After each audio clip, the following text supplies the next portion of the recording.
Appropriateness of audit evidence. Audit evidence क्या होता है दोस्तों, वो हमने डिस्कस किया। अभी मैटर आता है सफिशिएंसी एंड एप्रोप्रिएटनेस। हम पहले पार्ट में भी डिस्कस करने वाले, जो पार्ट अभी मैं आपके साथ डिस्कस कर रहा हूँ, सफिशिएंसी। ऑडिट एविडेंस जो भी है वो नेसेसरी है ऑडिटर के ओपिनियन को फ्रेम करने के लिए, उसका रिपोर्ट देने के लिए।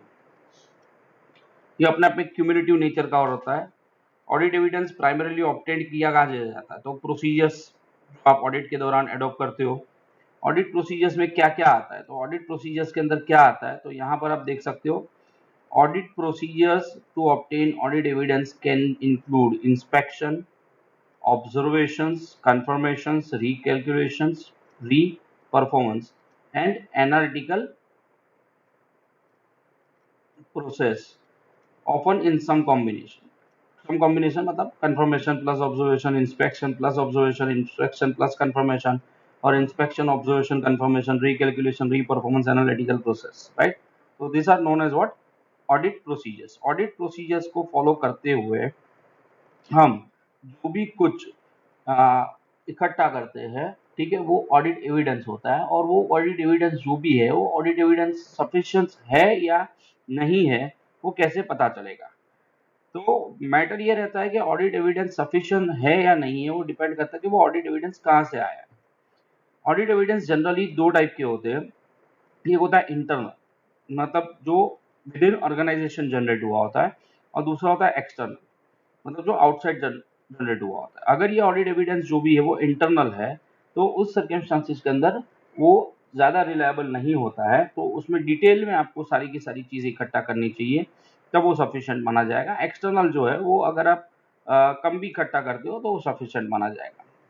और खाली इतना ही नहीं है, आपको साथ में ये भी ध्यान रखना पड़ेगा कि जो भी ऑडिट एविडेंस आप कलेक्ट करते हो उसमें रिस्क का मात्रा कितना है। अगर आपको लग रहा है कि जो इंटरनल कंट्रोल रिस्क है वो ज़्यादा है, then you have to go for more evidences। और अगर आपको लगता है कि जो इंटरनल कंट्रोल रिस्क है, इनहेरिटेंस रिस्क है, वो कम है, then you can go for lower evidences, right?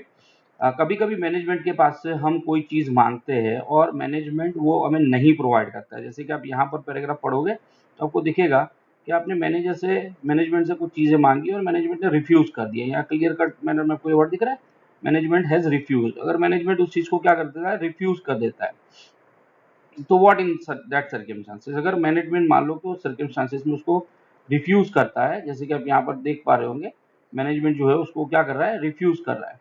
तो अगर मैनेजमेंट उस चीज को रिफ्यूज कर देता है तो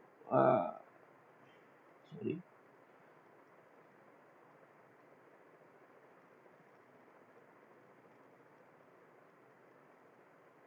मैनेजमेंट अगर उस चीज को रिफ्यूज कर देता है तो आप समझ लो कि वो भी हमारे लिए ऑडिट एविडेंस है। यू कैन से कि भाई मैनेजमेंट ने उसको रिफ्यूज कर दिया था, तो that is also going to be considered as one of the audit evidence for us, right. तो ऑडिट एविडेंस का मतलब ये नहीं होता है कि खाली एविडेंस जो आपने इंटरनली एक्सटर्नल ली है, कहीं कहीं पर अगर मैनेजमेंट आपको कोऑपरेट नहीं करता है तो वो भी अपने आप में एक ऑडिट एविडेंस होता है, ठीक है, और उसे भी आपको अपने साथ रखना चाहिए। ऑलरेडी हम डॉक्यूमेंटेशन में देख चुके कि उसे भी आप अपने डॉक्यूमेंटेशन की जो फाइल बनती है उस फाइल के अंदर आप रख दो, आप उसके मेमोरेंडम में उसको रख दो, बिकॉज वो अल्टीमेटली आपको आगे जाके हेल्प करेगा आपके प्रोटेक्शन के अंदर, राइट। तो यहाँ पर हमने डिस्कस किया सफिशिएंसी ऑफ ऑडिट एविडेंस। तो उसी में आगे बढ़ते तो उस पर एक ऐसे 200 दिया है, और ऐसे 200 में लोग क्या लिखते हैं, ऐसे 200 का टाइटल ये है, overall objective of the independent auditor and the conduct of an audit in accordance with the standard on audit. इसमें लोग कहते हैं कि रीजनेबल एश्योरेंस आपको ऑब्टेन करना पड़ेगा कि आपके जो एविडेंस है वो सफिशिएंट है to reduce the risk of the audit. मतलब अगर आप ये कहते हो कि भाई एविडेंस पूरे मिले नहीं थे और इस वजह से ऑडिट का जो रिस्क है वो बहुत हैवी है, तो फिर शेयर होल्डर्स के लिए वो रिपोर्ट किसी काम का नहीं है, जो स्टेक होल्डर्स है उनके लिए वो किसी काम का नहीं है। तो as being an auditor you have to collect that much of evidence, जिसकी वजह से आप बोल सको कि अब मेरा जो ओपिनियन है वो कम रिस्की है। ऐसा नहीं है कि उसके अंदर बहुत ज़्यादा रिस्क है और उसको अगर आप यूज़ करोगे तो मेरी कोई जिम्मेदारी बनती ही नहीं है। लाइक दिस अगर ऐसा कमेंट कर रहे तो दैट मीन्स कि you have not collected sufficient audit evidence. हाँ, sufficiency of audit evidence, whether audit evidence is sufficient or not, उसके ऊपर कुछ ऐसा नहीं है कि आपको 100 एविडेंस कलेक्ट करने हैं, 200 करना है, 500 करने हैं, 1000 करना है, नॉट लाइक दिस, ऐसा कुछ दिया हुआ नहीं है। एक ही सिंपल सा सिस्टम ये चलता है कि quantity of audit evidence needed is affected by the auditors assessment of the risk misstatement. जो लिखा हुआ है वापस रिपीट कर रहा हूँ, the quantity of audit evidence, जो क्वांटिटी ऑडिट एविडेंस की वो किसके ऊपर डिपेंड करती है, affected by auditors assessment. Auditor खुद असेसमेंट करेगा किस चीज का, रिस्क ऑफ मिसस्टेटमेंट। मिसस्टेटमेंट होने का रिस्क कितना है उसके बेसिस पे खुद डिसाइड करेगा कि कितने क्वांटिटी में हमें ऑडिट एविडेंस कलेक्ट करना चाहिए। Higher the risk, more audit evidence, or lower the risk, less quantity of audit evidence. Simple, right? Obtaining more audit evidence, however, may not compensate for its poor quality. ज्यादा audit evidence collect कर लिए, फिर audit तो poor तरीके से किया है, तो ऐसा कोई आपका बचाव नहीं हो सकता कि मैंने audit evidence तो सारे collect किए थे, पर you have to check it, you have to actually assess it, you have to use your wisdom, you have to be wise enough, you have to be very open-minded at the time of going through this evidences. फिर ये आप कह सकते हो कि भाई अच्छे से मैंने ऑडिट किया है। अब ये ऑडिट एविडेंस सफिशिएंट है या नहीं है, वो 3 फैक्टर्स के ऊपर डिपेंड करता है। रिपीट कर रहा हूँ, 3 factors. Number 1, materiality. What is the meaning of materiality? कोई चीज मटेरियल है या नहीं है, मतलब क्या होता है, आप अगर उस चीज को जानते हो तो आपके जजमेंट में फर्क आएगा या नहीं आएगा। फॉर एन एग्जाम्पल, ये एग्जाम्पल मैं आपके साथ शेयर करता हूँ कि मैंने 100 रुपये का पंचर का खर्चा है, 100 रुपये का पंचर का खर्चा मैंने सन्ड्री एक्सपेंस में डाल दिया है। अब मैंने जब सन्ड्री एक्सपेंस के अंदर उसको डाल दिया तो आप समझ सकते हो कि भाई सन्ड्री एक्सपेंस में वो खर्चा डालने का चलेगा, क्यों, 100 रुपीज का खर्चा सन्ड्री एक्सपेंस में डाल दिया, फाइन इनफ, उसको मैंने अलग से पंचर का खर्चा नहीं दिखाया। पर अगर वही पंचर का खर्चा 1 लाख रुपए हो तो देन ऑफकोर्स मुझे उसको अलग से शो भी करना पड़ेगा और मुझे उसके एक एक एविडेंस भी देखने पड़ेंगे। मुझे पूछना पड़ेगा कि भाई कहाँ पर से आपका ट्रक जाता था, कहाँ जाता था, ऐसा कौन सा रास्ता था जहाँ इतने पंचर बनते थे, कौन से पंचर वाले से पंचर बनवाए, उसके सारे बिल लाओ, शायद मैं उसको भी क्रॉस वेरीफाई करने जाऊँ कि वहाँ पर एक्चुअली ऐसे पंचर होते भी है और आपके ही हुए थे कि बाकी लोग वहाँ से ट्रैवल करते तो उनके भी होते। पर यही सारी चीजें मैं 100 रुपए के लिए वाउचर नहीं भी मिला या मुझे बिल नहीं भी मिला तो मैं उसकी ज्यादा केयर नहीं करूंगा। तो मटीरियलिटी का मतलब ये होता है कि भाई बहुत ज्यादा इम्पैक्ट अगर किसी चीज का आपके फाइनेंशियल स्टेटमेंट में आता है तो यू कैन से इट इज मटीरियल, अदरवाइज उसको मटीरियल गिनने की जरूरत नहीं है।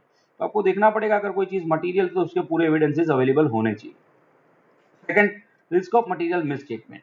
इसमें 2 रिस्क की हम बात करेंगे। एक होता है इनहेरेंट रिस्क। जब भी आप ऑडिट करते हो तो yes of course there is inherent risk कि आप जो भी ऑडिट कर रहे हो उसमें कुछ ना कुछ गलत होगा। अब उसमें ये भी हो सकता है कि मैनेजमेंट को खुद को कुछ समझ में नहीं आ रहा अकाउंटिंग के बारे में, उन्होंने रैंडमली सारी अकाउंटिंग कर दी हो, कुछ रिकॉर्ड्स मेंटेन नहीं किए हो। There are chances, because many of times हमको ऐसा दिखता है कि क्लाइंट्स जो है वो अपने आप में ऐसा मानता है कि मुझे तो सब पता चल रहा है कि मेरा धंधा कहाँ जा रहा है, तो मुझे सारे डॉक्यूमेंट्स लिखने की क्या जरूरत है। तो वो एक प्रॉब्लम रहता है। दूसरा रहता है control risk. What is the meaning of control risk? Control risk means internal control. If your internal controls are good, then in that circumstances, of course, you are not supposed to be worried about anything, because ultimately you are going to uh, enjoy healthy things. Healthy things means healthy audit report. So in that circumstances, audit evidence का quantity कम होगा, चलेगा।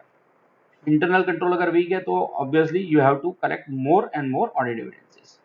Then size of the population. आपका population का size क्या है? Statistical word है population. आप लोगों को याद होगा 11th स्टैंडर्ड के अंदर पॉपुलेशन वर्ड आता था, उसमें से फिर हम सैंपल सेलेक्ट करते थे। पॉपुलेशन बहुत बड़ा है तो ऑब्वियसली कि उसके अंदर से सैंपल साइज भी बड़ी होती है, ठीक है।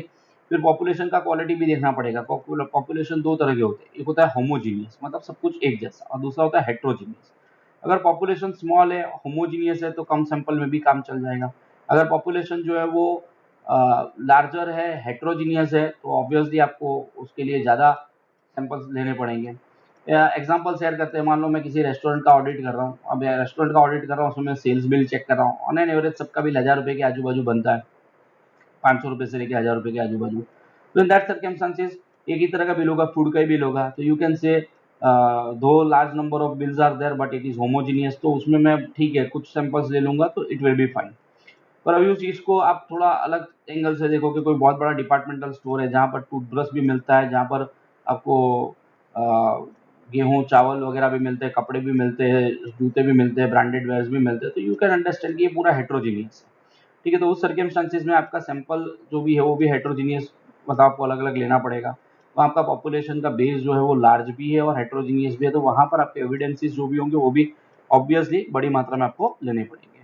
तो यहाँ पर हमने जो डिस्कस किया बेटा ये था, ये sufficiency of audit evidence. Sufficiency of audit evidence को एक बार फिर से मैं एकदम संक्षिप्त रूप में बताऊं तो सफिशिएंसी ऑफ ऑडिट एविडेंस जो भी वो डिपेंड करता है कि भाई आपका ऑडिट एविडेंस इंटरनल है या एक्सटर्नल है। अगर मैनेजमेंट आपको कोई स्टेटमेंट देने से मना कर देता तो that is also going to be considered as audit evidence. Audit evidence collect करने के अंदर जो प्रोसेस परफॉर्मेंस प्रोसीजर्स यूज होती है जिसको हम बोल सकते हैं इंस्पेक्शंस, ऑब्जर्वेशंस, कंफर्मेशंस, रिकैलकुलेशंस, रीपरफॉर्मेंस, तो इनके कॉम्बिनेशंस के द्वारा अलग अलग ऑडिट एविडेंसेस खड़े किए जाते हैं। हाँ, हमेशा हमें ये देखना पड़ेगा कि हमारा ऑडिट जो भी है वो करने के बाद रिस्क का जो लेवल है, जो जजमेंट हम देते हैं वो ज़्यादा रिस्की ना रहे, मतलब हमारा स्टेटमेंट अच्छे से हम दे सके और स्टेक होल्डर्स उसको अच्छे से यूज कर सके। फिर हम हमारे हाथ खड़े कर दे और बोले यार मेरे को तो पता ही नहीं था, ऑडिट एविडेंस ही नहीं मिला था। भाई तो ऑडिट ही क्यों किया, कहते हैं लोगों को क्यों बेवकूफ़ बनाने का धंधा करने का, राइट। ऑडिट एविडेंस अगर इंटरनल कंट्रोल लो रिस्क है तो ऑडिट एविडेंस कम हो गया चलेगा, हाई रिस्क है ऑडिट एविडेंस ज़्यादा चाहिए। तीन चीज़ों के ऊपर डिपेंड करता है। Materiality, if things are too material then you have to go for too much evidences. If things are less material you can go for less evidences. If inherent risk is more, you have to go for more audit evidences. If internal controls are weak, you have to go for more evidences. If internal control are good, you are not supposed to go for more audit evidence. Then after a population, if size of population is small and homogeneous, low quantity evidence is fine enough. If the size of population is large, heterogeneous, then more audit evidences are required. This is what is all about the sufficiency of audit evidence. In next video, we will discuss about the appropriateness of audit evidence. Thank you. Thank you, dear friends.